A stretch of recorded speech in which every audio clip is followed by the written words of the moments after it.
Watch this video with our virtual reality glasses for smartphone.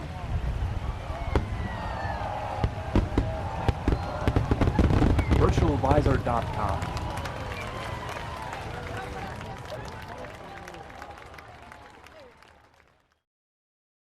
Digital native, is this kind of expectation that these worlds that we're buying into are more than a single story, right? That it is a kind of universe that we can move through. And the design challenge that we're facing now, and all of this is largely a design challenge, I would argue, is how do you discover, collect, consume, react, to each of those components in it. Like if I go to see a movie, how do I find out that there's a TV show that's also based on that film or that is an extension of that film, later on? And what we're moving towards increasingly is this sort of attitude of entertainment as a service, right? Where you are subscribing almost to these IPs that you're interested in, and these worlds that we engage with kind of come to us with new drops of content, which is largely a business model, right? It's true that it is 7 times harder to obtain a new customer than it is to keep an old one. So that if you have somebody's interest, that is gained by the big splash of a new major blockbuster film, how do you keep that interest? How do you sustain that interest until your next major drop? And a lot of that design, that franchise design, is kind of what we're struggling with now. Just to add to that, for us at Fox, really paying attention and understanding to how fans and consumers are interacting with their content is a really large focus for us. So we collaborate a lot with our filmmakers as well and our creative executives, and they're always on board to understand also what are fans doing and what conversations are actually happening around this content in this day and age with all these platforms. And again, everybody creating content, we want people to create content around our content so that we can do a better job of understanding what is resonating with them. We don't really have to, in the future, hopefully guess what extensions you would like to see, because if you're telling us, we just are trying to do a better job of listening. Yeah, I think I'll just add my 2 cents from, and I agree with all of this, but I spent 8 years at Amblin on the film side, then moving to Infinity Ward, where we created the Call of Duty franchise, and specifically where I was at for 8 years on the Modern Warfare series. The big difference was learning what people wanted and understanding the franchise is what the fans decided. Like, if they really liked it and they played it, then you become a franchise. And so as many of those happy accidents as you can create are always positive. And at the end of the day, though, really, my 2 cents and what I learned was engaging the community and having them help you build the franchise and hoping you're doing the right things and then seeing what happens that you put out there. And if they like it, then they actually create the franchise for you. Otherwise, you're your brand and not necessarily the franchise. And what's so exciting about that from my point of view, because we always come, excuse me, things from a brand marketing, brand building, and awareness point of view. So our history of our company is in classic advertising. So 5, 10 years ago, maybe even 5 years ago, we were just making commercials and it was all very simple. We didn't really worry about where they went or franchises or IP, things like that. But now what's exciting about this panel, and even being invited to this panel and talking about these subjects, is what it says about the way that we need to entertain. I've been peddling this story to brands and agencies, well, mainly to brands, for a long time, that we need to, whatever we do needs to be entertaining, otherwise people will switch off. They will go and find something else to entertain them.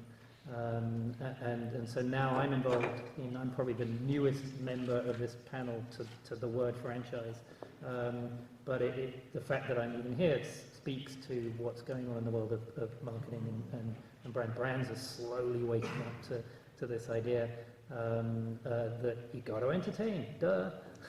Well, that's great, and to pivot off of exactly what you're saying, which I think to encapsulate is entertainment to promote and market entertainment, which means that there's not just an awareness prerogative and imperative, but there's a content imperative. And so what I'm really curious about is, we know that there are certain tried and true methods for evaluating a screenplay for a feature film.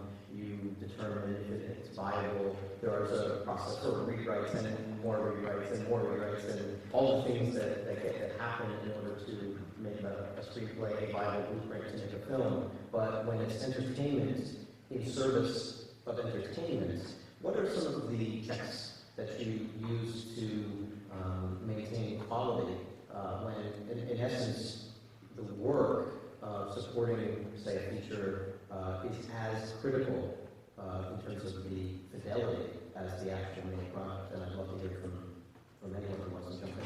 Yeah, maybe I can start with this, because I think our studio does a wonderful job of actually starting the storytelling from a very compelling place. And I think we do this a little bit differently than some other industries and perhaps even other studios in terms of how we create our films. We have a director-driven studio, which means that our stories actually don't come from a mandate from somewhere else. They come from the passion of these artists and storytellers who have spent their entire lives developing the skill of telling a compelling story. And so it's really a series of passion projects that come through, and as those get pitched in and ultimately greenlit by John Lasseter, the thing that comes in to influence that storytelling is a tremendous amount of research. So our filmmakers will go out and study anything from the way that snow is formed and the way that it looks like when you're moving through an environment such as in Frozen. Our filmmakers went to Norway, they went to different parts of it that are very snowy, and they researched that, and that shows in the filmmaking. There's also certain things that you learn by this deep research of understanding the background, the time frame that your story takes place in, the characters in the world that you're developing. And that manifests its way all the way through the film process of actually being created into a visually stunning and entertaining film experience. But it also gets infused later when we want to do something, let's say for a video game or for a publishing experience or even something that lives in our parks. It all comes from the same place of really understanding the characters, the story, the environment that they're in, and being able to use the source material, in this case the film, as a way to inform those other aspects that we do. So I would say, getting back to how do we define quality, I think it comes from having excellent storytellers who research the story, the environment, and the world that they're creating, and putting compelling characters into those situations and letting that manifest over different experiences. There's a fine line when you are trying to figure out how to create something that is completely modular, so telling a story that is completely self-contained with no opportunities for other things to patch in, and something that is way too open, so that leaves people dissatisfied. When we were looking for how to evaluate extensions into our world, what we were thinking about was how can something serve as a first point of contact into the story world? How can it be additive into the rest of the story world? But also how can it be awesome on its own, right? So you start looking for why would somebody want to engage with this? Why would somebody be interested in this? What does this particular thing have to offer? Even if it is marketing content, right? Because a lot of the time these kinds of extensions are thought of as advertising you can sell, right? And that's okay. I mean, that's not at all a bad thing. If what it is sufficiently awesome to be, as we've said, entertainment is supportive of other entertainment. So to look for what is a mystery in the overall thing that this extension starts to solve, and then what are new mysteries that this thing starts to open up that would pull people deeper and deeper into that world. And what's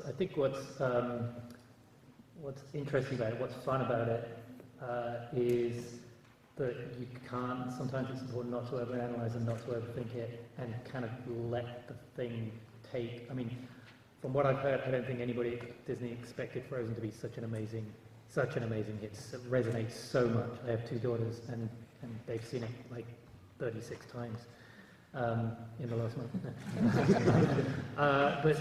But we did by way of example, we did probably the project that put us on the map 10 years ago was a spot we did for Coca-Cola called the Happiness Factory, and it came out of classic marketing. Just to build on what you were saying, came out of classic marketing brief. It's like we're selling happiness, and we got the idea from the agency. It's like, oh, guy walks up to a Coke machine, puts a coin in, and then we enter the world of the Coke machine, and what happens? How is that Coke bottle delivered? And how is each Coke bottle delivered with the maximum amount of happiness? And that was literally the brief. And so over the course of 4 days, we built this world of the Happiness Factory filled with these wonderful characters who evolved to deliver this bottle in the most amazing way, and each had an individual job to do from the time that the coin went in to the time that the bottle reached the person's hand. And it somehow, again, it was just a commercial. It was a 90-second spot, but it somehow tapped into the DNA of the brand and really resonated, and they ran it in 192 countries, and it became the most successful spot that they'd ever made by every measure, because Coke is a beloved brand, and it really tapped into this. And then it became this franchise that we worked on for 5 years. So sometimes it can just happen, and that's the beauty of the industry, and that's people like me who work in commercials and marketing look at the movie industry with envy, because sometimes you see that movie and it just happens. You know, that's what makes it a creative industry. That's what makes it fun. I think the relevance of, and I'm sure everyone in here understands why we have to do all of these extensions, but everything is not like a huge revenue generator, right?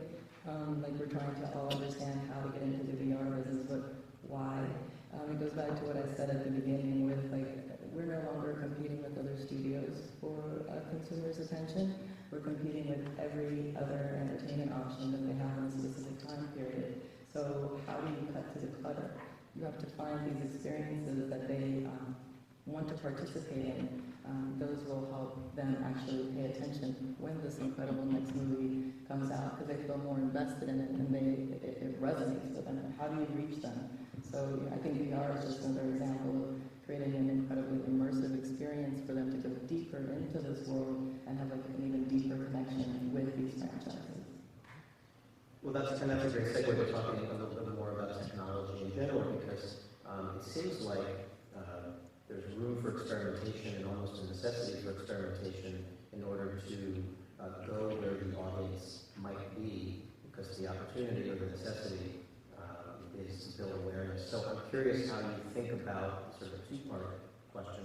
Number one, technology in general, going to what's proven or going to what's new, and how you balance that. And then consumer expectations. Consumers have expectations that a movie's going to entertain them, but are they starting to develop expectations between the movies for the franchises? Has the franchise become tangible? So tech and then expectations are sort of what I'd love to talk about. Anybody that might want to jump in first? I will quickly rip my sandbox and then snap it and let everybody else talk. I think that just because a platform exists does not mean that it's the correct platform for content. I think that you really need to be mindful of making sure that your narrative matches the experience on the platform. There's a lot of cool platforms. There's new tech and new platforms emerging every day, and if the studios are fantastic, let's put everything on it. I think we need to just do a better job of taking a beat and making sure that if we are going to create an experience on a new platform, it needs to match it. Going back to the content everywhere and all of these extensions, you never really know what touch point a new fan's going to come in through, and you need it to be the best possible experience for them to want to continue to experience this world further. Yeah, I tend to agree just with that. Understand the demo before you go into a certain tech platform. That's very important, I think. We're all on the same page for sure on that, I think. And then as far as expectations, I think they're still forming. I think we look at Marvel doing an amazing job of saying, hey, we've got this feature franchise and a TV show can sit somewhere in a mobile game. And so it's happening. I don't necessarily personally feel like, man, I've got to see something else in this. But it's becoming more and more prevalent, at least to me. I didn't expect it like a year ago, but I'm really feeling like, hey, there could be a really cool story out of this. And now that they're kind of coming around, Agent Carter and things like that are good examples of those base hits that are super compelling in and of themselves, let alone part of a bigger world. So I think it's getting there. Yeah. I think our kids will really expect that, to answer your question. Make it good. Yeah. It's just got to be good. If it doesn't It's got to be good. I mean, how many VR experiences have we all seen that are crappy? And it's like, oh, but it's VR. I don't give a shit. It's like, it's not good. And I mean, look at 3D TV, you know, and 3D films. I mean, it was killed by the fact that so many people jumped on that bandwagon and then made these really crappy conversions of 3D movies. And I mean, there are so many examples of people that just jump on technological bandwagon and don't think about story, and don't think about just making it good, whatever it is. Don't let the technology be in service of or trump the story. Even big budget visual effects films, everybody's really surprised when a big budget visual effects film comes out and it's good. Everybody's like, it's actually good. Because people get really excited about the amount of money that they're spending or the technology that they're using. It's like, start with a good script. Why can't we just start with a good script? I never get it. I think Avatar is an example of a big movie that taught us what the 3D experience was supposed to be like.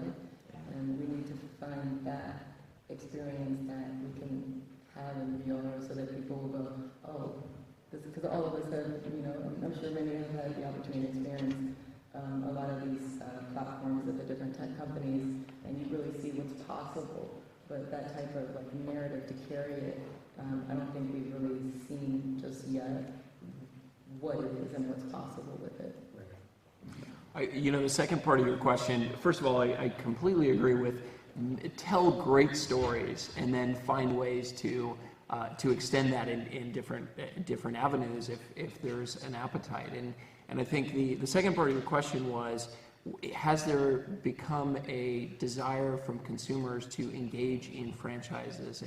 And I would kind of slightly say in our world that I would say it slightly differently, which is if we tell a great story, if we create a wonderful film, you're going to want to engage with those characters in multiple different ways. You're going to want to share the experience and take that in a new way. So say, for example, you watch Zootopia and you love the characters within that film, you're going to want to go to our park and maybe meet the character, or you may want to wear a t-shirt that shows off something about the film that you love.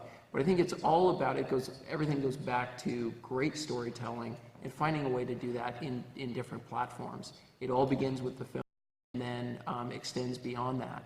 And I think one of the things that we always endeavor to do is have an emotional level and sometimes play on a deeper layer when we create our stories. And I think this is what really separates some of the content that we've created as a studio over the last, in our 92-year history. That you can go all the way back to Snow White, and there's still something about that film that resonates with people 92 years after the fact, and that's a really outstanding thing that we can be proud of.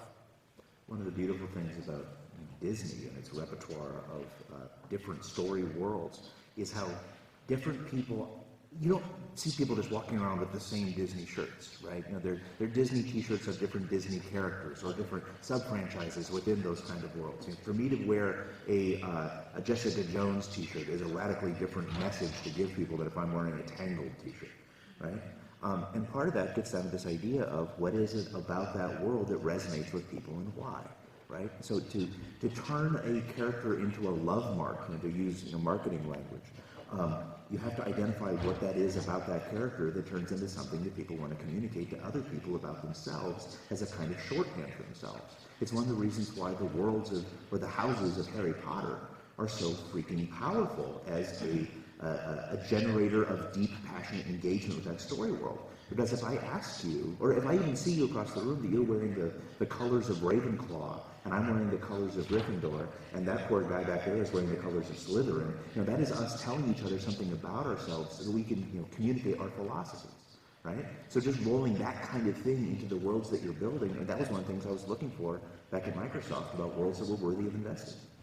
You have a Tangled t-shirt? I have a 4-year-old daughter, so I guarantee you that I will very shortly. I've got him. I think what you said resonates though as well. Like we need to invite the community in earlier. So when I say I'm interested in what consumers are doing, so if a fan is wearing a T-shirt that is, you're saying like I love Frozen, I like Elsa.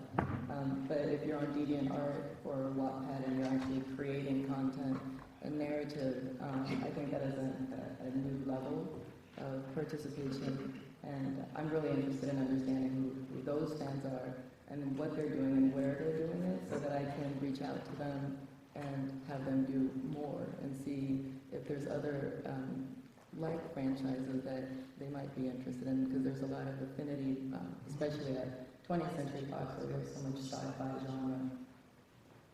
I'm interested in the feedback loop as an extension of talking about community or ways in which fans can convey their points of view. So I'm interested in the feedback loop when, say, something from one of the other arms of a 360-degree campaign then wind up in maybe a sequel, or kind of what that ebb and flow is, where the community might contribute something that becomes front and center. There are examples, a couple of points of view on that. I have one fun example. I'm not sure it exactly answers your question, but so the Clash work that we do every time we make a spot flag, which, let's face it, is advertising. I'm not pretending it's not, but it's art, it's entertaining, people love it. We put it out, it usually gets about 30 million views over a weekend. And some of the better known spots have actually generated fans dressing up as the characters from the game and then reenacting scene by scene the shots from the commercial and then putting that out on YouTube. That's a fan. Which is kind of amazing. It's advertising people. So that you have fans. Yeah, there are fans. But it speaks to it speaks to the entertainment.